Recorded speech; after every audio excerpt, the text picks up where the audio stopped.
बिस्मिल्लाहिर्रहमानिर्रहीम। स्टूडेंट, हमने 10.2 एक्सरसाइज शुरू कर रखी है मैथमेटिकल मेथड्स की। आज उस पर सेकंड लेक्चर है। क्वेश्चन नंबर 3 को सिलेक्ट किया है। डी2 minus 2d minus 3y is equal to 2e की power x minus 10 sine x। Actually पिछले दो क्वेश्चन में हमने e की पावर में अगर कोई x या 2x वगैरह आ जाए तो उससे डील करना सीखा। आज नई चीज़ ये है कि अगर ट्रिग्नोमेट्रिक फंक्शन आ जाए, यहाँ पे साइन या कोस आ जाए, तो उसके लिए वाई पी कैसे मालूम करना है। तो सबसे पहले एक कैरेक्टरिस्टिक इक्वेशन लिखेंगे, क्या मालूम करने के लिए, वाई सी मालूम करने के लिए। d2 minus 2d minus 3 is equal to 0 factor बनाएंगे। अगर फैक्टर नहीं बना सकते तो क्वाड्रेटिक फार्मूला लगा लें। बहरहाल जी d की दो वैल्यूज़ जो हैं वो हमारे पास इस वक्त आ गई। अब जिन लोगों ने लास्ट लेक्चर पढ़े हुए हैं उन्हें यकीनन पता है कि वाई सी लिखने के लिए क्या करेंगे, दोनों रियल हैं और रिपीट नहीं हो रहे, तो फिर एक कांस्टेंट इधर एक कांस्टेंट यहाँ, दोनों के साथ e और पावर में x लिखकर उसके साथ ये जो है उस x के कोफिशिएंट आ जाएंगे। ये तरीका हमने याद किया था। बहरहाल जी इस तरीके से वाई सी हमारे पास आ गया। अब यहाँ पे वापस क्वेश्चन में आ जाइए तो राइट साइड पर दो चीज़ें हमें नज़र आ रही हैं। इसके लिए वाई पी अलहदा मालूम करेंगे, इसके लिए वाई पी अलहदा मालूम करेंगे। उसके लिए हमने आगे अगले स्टेप में लिखा कि पहले वाई पी हम मालूम करने लगे हैं 2e की पावर x के लिए। इसमें वही पुराना तरीका ही है, y p is equal to 1 over characteristic equation की लेफ्ट हैंड साइड लिख ली, उसको अप्लाई करना है, मल्टीप्लाई नहीं है, अप्लाई करना है इस पर। इसके लिए शॉर्टकट जो है वो जो हमने बनाया वो ये है कि e की पावर में जो x का कोफिशिएंट है वो पुट कर दें। अगर नीचे ज़ीरो आ गया तो मेथड फेल हो जाएगा। फिर देखते हैं कि क्या करते हैं। इस वक्त देखते हैं कि इसमें पुट करने से क्या हो रहा है। ये वैल्यू पुट कर दी है x की जगह पे डी की जगह पे जहाँ डी था यहाँ पे, उसकी जगह पे जो e की पावर में x का कोफिशिएंट है जो कि 1 है वो पुट कर दिया। अब इसे सिंप्लीफाई किया, सिंप्लीफाई करते हैं और देखते हैं कि क्या सिचुएशन पैदा होती है। सिंप्लीफाई करने से सिंप्लीफाई करने से नीचे जो है वो ज़ीरो नहीं आया। नीचे ज़ीरो नहीं आया उसका मतलब है कि यही हमारा आंसर आ गया वाई पी।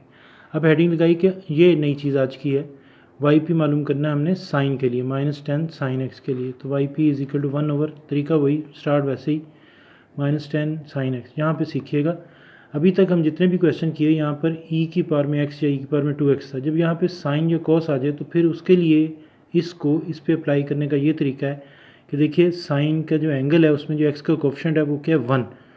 बस इसको ध्यान में रखिएगा कि हमने अब क्या करना है, इस 1 को जहाँ जहाँ डी स्केयर है, नॉट डी, ध्यान में रखिएगा, डी नहीं डी स्केयर की जगह पे हमने पुट करना है -1। और ये 1 कहाँ से आ रहा है, जो साइन के एंगल में x का जो कोफिशिएंट है वहाँ से इस 1 को पिक किया है, -1 डी स्केयर की जगह पे, पूरे डी स्केयर की जगह पे। ध्यान में रखिएगा डी की जगह पे नहीं, बार बार सुन लीजिए, डी की जगह पे नहीं, डी स्केयर की जगह पे लिखेंगे -1। सिंप्लीफाई किया, सिंप्लीफाई करके हम यहाँ तक पहुँच गए। अब इस डी को कैसे ख़त्म करना है, असल में हमारा टारगेट है डी स्केयर बनाना, कि किस तरीके से डी स्केयर बन जाए नीचे। अब यहाँ पे डी स्केयर बनाने के लिए मैंने क्या किया कि एक अलजेब्रे का फार्मूला है a plus b into a minus b equal to a square minus b square, वो मेरे जहन में आया तो मैंने इसको d प्लस 2 के दरमियान वाली साइन चेंज करके d-2 जो है उससे ऊपर भी मल्टीप्लाई कर दिया, नीचे भी मल्टीप्लाई कर दिया। ये देखिए मल्टीप्लाई करके दिखाया।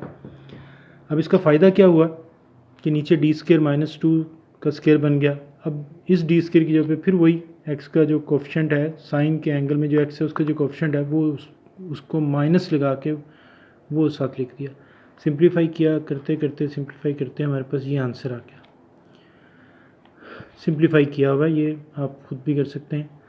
अब यहाँ पहुँच के देखिए 2 माइनस डी अप्लाई हो रहा है साइन एक्स पर। साइन एक्स को इसके साथ अलहदा लिखना है, इसके साथ अलहदा लिखना है, ये अलहदा।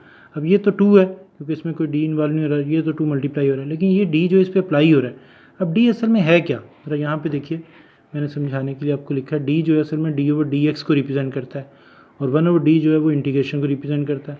अब 1 ओवर डी तो यहाँ है नहीं, हमने उस 1 ओवर डी को तो किसी तरीके से ख़त्म कर दिया। डी को इस पर अप्लाई कर दें, मैं इनके डिफ्रेंशिएशन कर दें साइन एक्स की। साइन एक्स की डिफ्रेंशिएशन क्या होती है जी, कोस एक्स। इस तरह हमारे पास दूसरा वाई पी जो है वो ये आंसर आ गया। अब फाइनल आंसर कैसे लिखेंगे, जनरल सोल्यूशन जिसे हम कहते हैं वो कैसे लिखेंगे, the general solution is y is equal to y c और 2 वाई पी निकले हुए हैं, दरमियान में हमेशा प्लस। अब इन तीनों की वैल्यू जो है वो यहाँ पुट कर दी। ये देखिए वाई इज इक्वल टू पहली वैल्यू पुट की, दूसरी वैल्यू पुट की, तीसरी वैल्यू पुट की, ये हमारे पास आंसर आ गया। फिर प्रैक्टिस करते हैं साइन की या कॉस की, उसके लिए क्वेश्चन देखिएगा, क्वेश्चन नंबर 5 है, d cube minus d square plus d minus 1 y is equal to 4 of y is equal to 4 sine x. तरीका वही, कैरेक्टरिस्टिक इक्वेशन पहले बना ली, फैक्टर बना लिए, देखिए फैक्टर बना लिए, वहाँ से डी की वैल्यू निकालनी, एक तो डी की वैल्यू 1 आ गई, लेकिन दूसरी डी की जो वैल्यू आई है वो आई है प्लस माइनस योटा, उसको मैंने इस तरह डिज़ाइन कर लिया 0 प्लस माइनस 1 योटा। अब ये रियल पार्ट है और ये इमेजिनरी पार्ट है। इसके लिए भी हम पीछे लेक्चर्स में सीख चुके, y c is equal to C1 e की पावर में 1x, क्योंकि रियल था। उसके लिए जो है वो लिखने का तरीका ई की पावर में रियल पार्ट इंटू एक्स, ये दो कांस्टेंट यूज़, C1 यूज़ हो चुका, इसलिए C2 और C3 यूज़ किए, कॉस आ गया, साइन आ गया, एक्स आ गया, और यहाँ पर एक्स का जो कोफिशिएंट में वो आपको 1 नज़र आ रहा है, ये इमेजिनरी पार्ट है। इस तरह हमारे पास ये जो वाई सी की वैल्यू जो है वो ये इस तरह हासिल हो गई। अब आ जाते हैं उसकी तरफ जो उसकी हमने प्रैक्टिस करनी है, वाई पी इक्वल टू। अब इसमें क्या हुआ, बड़ी अजीब बात हुई इसमें ये कि इसके अंदर तो डी स्क्र भी है, डी बी है, डी क्यूब की, हमें तो डी स्क्र को जो है वो ट्रीट करना आता है। तो मैंने क्या किया कि पीछे से देखते हुए इसके फैक्टर क्योंकि बनाए थे, तो वहाँ से दोनों फैक्टर देख के यहाँ पे लिख लिए। अब इस डी स्क्र की जगह पे क्या किया, जो एक्स का कोफिशिएंट था वो पुट किया, सॉरी एक्स का जो कोफिशिएंट था उसके साथ माइनस लगा के वो पुट किया, तो यहाँ पे -1 पुट कर दिया, ये 0 आ गया। अब यहाँ पे एक नई चीज़ आ गई कि अगर इस सिचुएशन में जब यहाँ पे साइन हो और नीचे 0 आ जाए मेथड तो फेल हो जाएगा। फिर क्या करेंगे, वही तरीका, पीछे वाला अपनी तरफ से x लिखेंगे और इसका जो पहला डेरिवेटिव है वो लिखेंगे नीचे, जैसे कि पिछले लेक्चर में था। आगे वही तरीका कर, जहाँ जहाँ डी स्क्वायर है वहाँ पे क्या पुट कर देंगे, -1 वो पुट किया, सिंप्लीफाई किया, करते करते सिंप्लीफाई करके यहाँ तक पहुँचे। अब देखिए ओवर में डी आ रहा है, इसको ख़त्म करने के लिए तरीका वही, किसी तरीके से डी स्क्वायर बनाएंगे। पहले तो देखिए सिंप्लीफिकेशन इसकी ये, अब d+1 के दरमियान वाली साइन चेंज की, d-1 उसे ऊपर नीचे मल्टीप्लाई कर दिया, सिंप्लीफाई किया, ये आ गया। अब इसको तो छोड़ दीजिए कि ऊपर क्या है, नीचे डी स्क्वायर आ गया, तो फिर डी स्क्वायर की जगह पे क्या पुट करेंगे, याद कर लीजिए, साइन के एंगल में जो एक्स है उसका जो कोफिशिएंट है उसके साथ माइनस लगा के, ये -1, ये -1 ये वाला आ गया, और डी स्क्वायर की वैल्यू जो है -1, सिंप्लीफाई किया, ओवर में 0 नहीं आया। अगर 0 आ जाता तो फिर देखते हैं क्या करते हैं। बहरहाल बाकी जो चीज़ें वो तो वैसे ही साथ साथ चल रही हैं।